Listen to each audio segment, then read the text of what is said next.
आया। परंतु अगर मनुष्य की बात करो तो ईर्ष्या से वो पूरा परिपूर्ण है। हर किसी के पास ईर्ष्या है। भाई को भाई से ईर्ष्या है, भाई को बहन से ईर्ष्या है, भाई को माँ बाप से ईर्ष्या है, माँ बाप को पड़ोसी से ईर्ष्या है। ईर्ष्याओं की कमी नहीं है। और कहते हैं कि छल कपट की माला जो गले में बसाए हो तुम, सच मानो उतारे फेंकिए। उस जो तुमने छल कपट की माला बनाई है ना, जो हमने अपने धारण करी है, सच मानो से उतार फेंकिए। क्योंकि छल कपट तो किसी का काम नहीं आया। छल कपट तो रावण का काम नहीं आया। जो सद्बुद्धिमानी था, 10 सिरों का ज्ञानी था, उसका छल कपट उसका काम नहीं आया। पांडवों से हार मिली कौरवों को, उनका छल कपट काम नहीं आया। तो हम तो तुच्छ मनुष्य हैं, हमारा छल कपट किस काम का। और भाई से भाई, आजकल आज के वर्तमान में देखता हूं तो भाई को भाई से ज्यादा छल कपट होता है।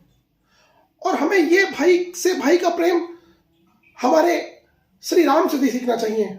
जो प्रेम उनका लक्ष्मण से था, जो प्रेम उनका अपने भाई भरत से था, जो प्रेम उनका, जो स्नेह, जो चारों भाइयों में जो स्नेह था, वो हमें वहां से सीखना चाहिए। अगर हमने अपनी जिंदगी में भगवान राम को बसा लिया, उनके जो उनका स्ट्रेटेजी है उनकी, मैं युद्ध की बात नहीं कर रहा हूं जो उन्होंने पूरा युद्ध किया, सिर्फ हमने जीवन में सिर्फ वो प्यार मोहब्बत अपना ली जो चारों भाइयों में थी, या जो राम और लखन में थी, या राम और लक्ष्मण में थी, भरत और लखन में थी।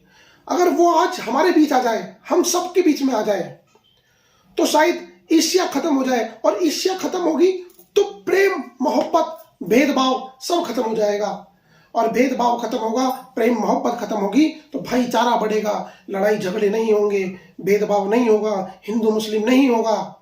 आज के टाइम पे अगर आप देखोगे, वर्तमान समय इतना खराब आ चुका है, रंग तक बट गए हैं। हरा रंग मुसलमान का हो गया है, भगवा रंग, केसरिया रंग मेरे हिंदू का हो गया है। अगर बात करूं फलों की, अगर कोई खजूर है तो वो मुसलमान का हो गया है, केला मेरे हिंदुओं का हो गया है। रंग तक बांट दिए लोगों ने। साहब, कैसी परिस्थिति आ गई है।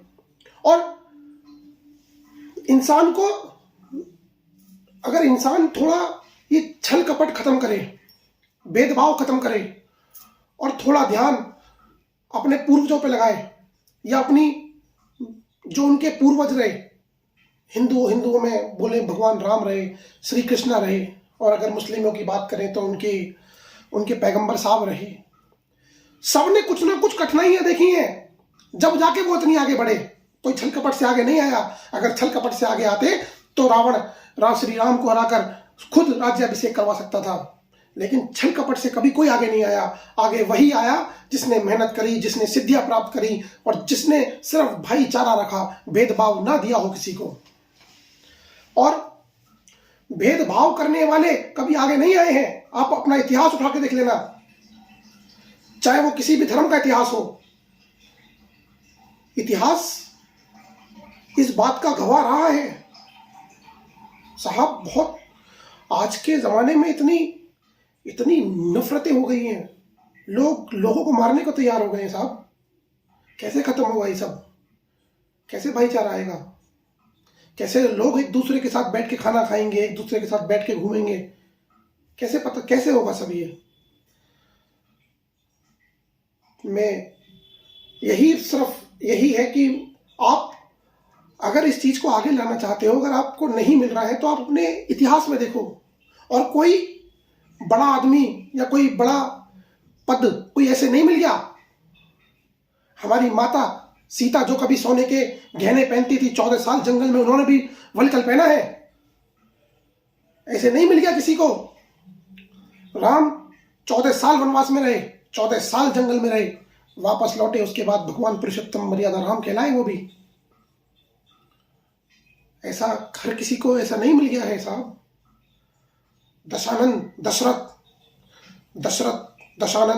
दशरथ को देखो आप, उन्होंने ऐसे अपने 4 बेटे दिए जिन्होंने पूरी सृष्टि को बनाने में, को आगे ले जाने में जिन्होंने बहुत काम किया।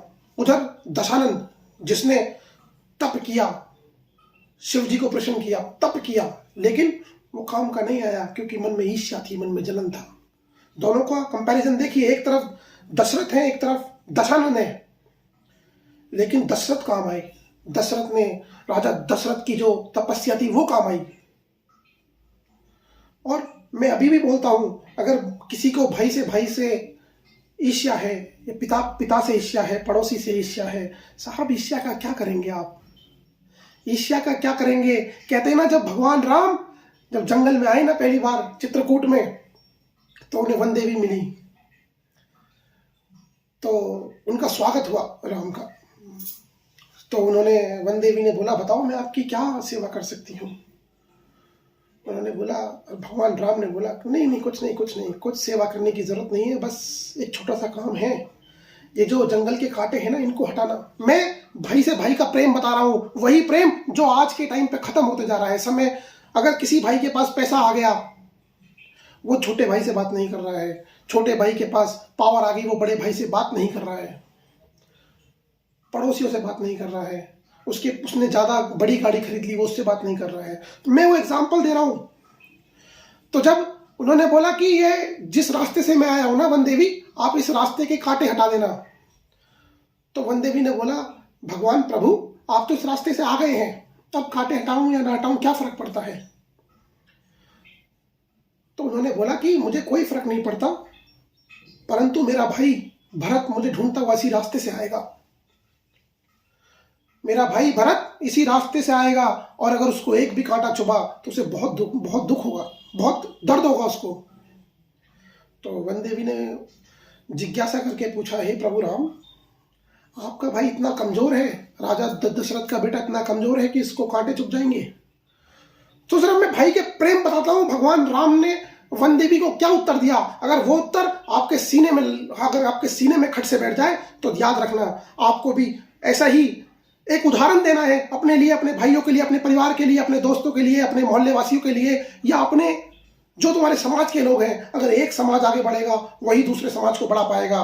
उसने, भगवान राम ने कहा कि मेरा भाई इतना कमजोर नहीं है कि वो कांटों से डर जाएगा, लेकिन जब उसके कांटे चुभेंगे, उससे इस बात का जरूर दर्द होगा कि मेरे कारण मेरे भैया को ये कांटे झेलने पड़े हैं। सोचो, वन देवी आंसुओं से अश्रुत हो गई, आंसुओं की धारा बहने लगी उनकी, कि इतना प्रेम तो उन्होंने भी कभी नहीं देखा अपने भाई किसी लोगों में, और वो तो भाई है उनका। तो मेरे मित्रों, अभी ईर्ष्याओं को खत्म करो। ईर्ष्याओं का उसका कोई रीजन नहीं है, उसका कोई पार नहीं लगाएगा। उसको पार लगाने वाला तो वही है कि प्रभु आए जब तुम मोरे पार, तो पार मैंने तार दियो, प्रभु आऊंगा जब मैं तुम्हारे द्वार, तो पार ही मोहे तारी हो। पार लगाने वाला सिर्फ वही है, ऊपर वाला। तो ईर्ष्या खत्म करें, भाईचारा बढ़ाएं। जय हिंद, जय भारत।